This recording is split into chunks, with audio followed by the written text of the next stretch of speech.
प्रिय विद्यार्थियों, हिंदी साहित्य की कक्षा में आपका फिर से स्वागत है। कैकेयी अनुताप प्रसंग जो साकेत के अष्टम सर्ग से लिया गया है, मैथिली शरण गुप्त द्वारा रचित है। इसके हम गतांक से आगे का काव्यांश या अवतरण का अध्ययन करेंगे।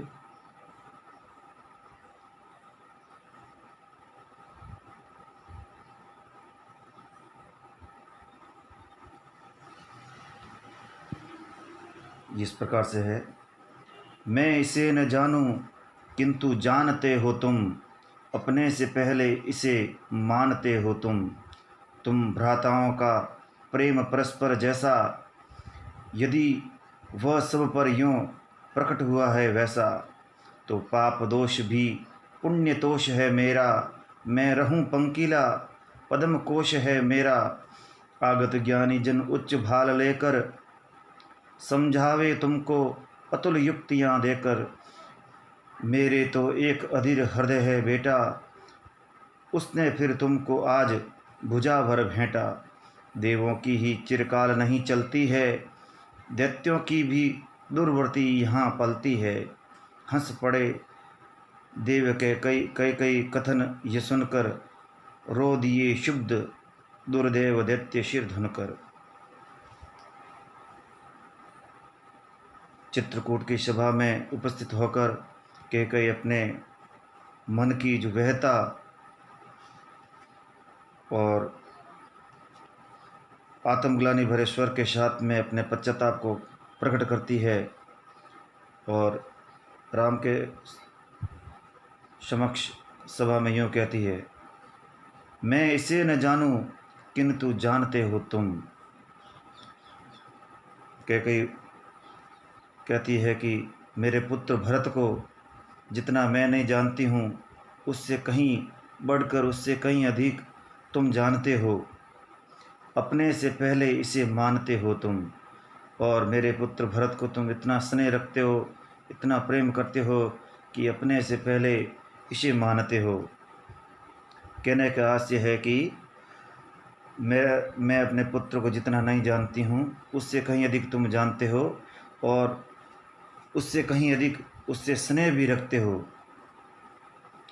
तुम भ्राताओं का प्रेम परस्पर जैसा, और तुम भाइयों का जिस प्रकार का जो प्रेम है वो सबके सामने आज जो प्रकट हुआ है, एक सभी के लिए अनुकरणीय है, संसार के सब भाइयों के लिए एक आदर्श के समान है। तुम भ्राताओं का प्रेम परस्पर जैसा, यदि वह सब पर यूं प्रकट हुआ है वैसा।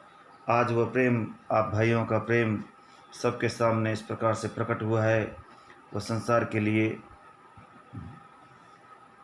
प्रेरणादायी है। तो पाप दोष भी पुण्य तोष है मेरा। कैकेयी अनुताप व्यक्त करती हुई कहती है, और उससे आत्मसंतोष भी है कि तुम भाइयों का जो प्रेम इस प्रकार से संसार के समक्ष प्रकट हुआ है, वह निश्चित रूप से सभी के लिए आदर्श है, सभी के लिए प्रेरणा योग्य है कि भाइयों का प्रेम किस प्रकार होना चाहिए। उसका एक यह उदाहरण है।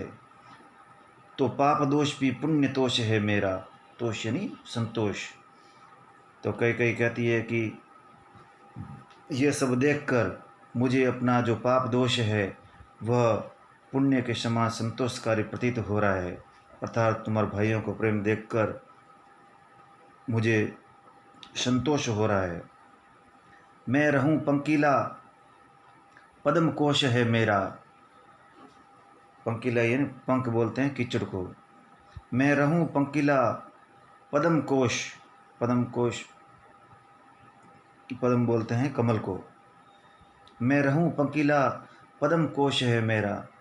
कैकेयी कहती है कि मैं तो भले ही पंकीला हूँ, कीचड़ से सनी हुई हूँ, पाप से ग्रस्त हूँ, पद्म कोश है मेरा, लेकिन जिस प्रकार कीचड़ से उत्पन्न होने वाला कमल कीचड़ से अलग निर्मल एवं पवित्र होता है, उसी प्रकार से मेरा पुत्र भरत भी उस कमल के समान निष्कलंक और पवित्र है। अर्थात मेरा पुत्र भरत निष्कलंक और निष्पापी है।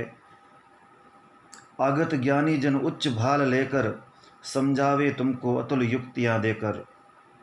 आगत यानी आए हुए, सभा में उपस्थित जो ज्ञानी लोग हैं, जो अपने उच्च भाल उच्च महिमा के साथ में सभा में उपस्थित हुए हैं, वे सभी ज्ञानी जन तुम्हें समझावे, इस प्रकार से युक्तियाँ देकर, इस प्रकार के उपाय देकर तुम्हें समझावे कि तुम उनके समझाने पर पुनः अयोध्या लौटाओ।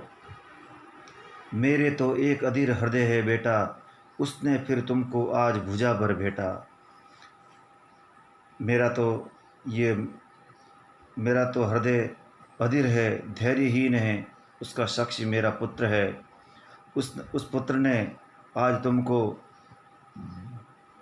भुजा भर भेटा है, अर्थात तुमसे तुम्हारा गाढ़ा आलिंगन प्राप्त किया है। और यानी इस प्रकार से तुम्हारा और मेरे पुत्र भरत का जो मिलन हुआ है, जिसे भरत मिलाप भी कहा जाता है, उसके लिए शब्द आया है। देवों की ही चिरकाल नहीं चलती है, दैत्यों की भी दुर्वृत्ति यहाँ पलती है। इस संसार के अंदर हर समय केवल देवों की नहीं चलती है, बल्कि कई बार दैत्यों की दुर्वृत्तियाँ भी यहाँ पलती है।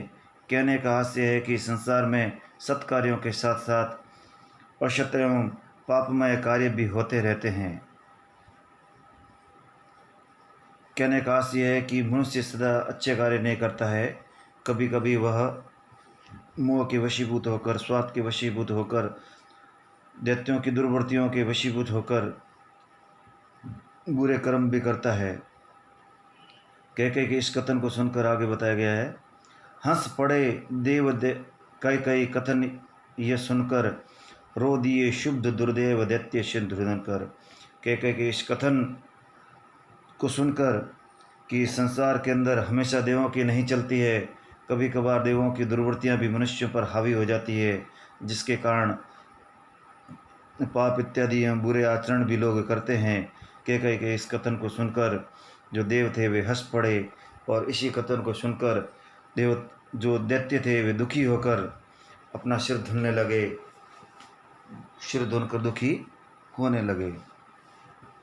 तो इस प्रकार इस अवतरण में बताया गया है कि कैकेयी अपना अनुताप व्यक्त करती है, और साथ ही साथ जो भरत और जो राम का जो प्रेम है वो संसार के लिए किस प्रकार अनुकरणीय है, उसको लेकर अपना आत्मसंतोष भी प्रकट करती है। और साथ ही ये भी यहाँ व्यंजित किया गया है कि संसार के अंदर सत असत, अच्छे बुरे, पुण्य पाप इत्यादि जो प्रवृत्तियाँ हैं वह शाश्वत रूप से विद्यमान रही है, और इसी कारण मेरे द्वारा जो अविवेकपूर्ण कार्य किया गया है वह भी इन्हीं दुर्दैव दैत्यों की जो दुर्वृत्तियाँ हैं उनके वशीभूत होकर मैंने ये कार्य किया है।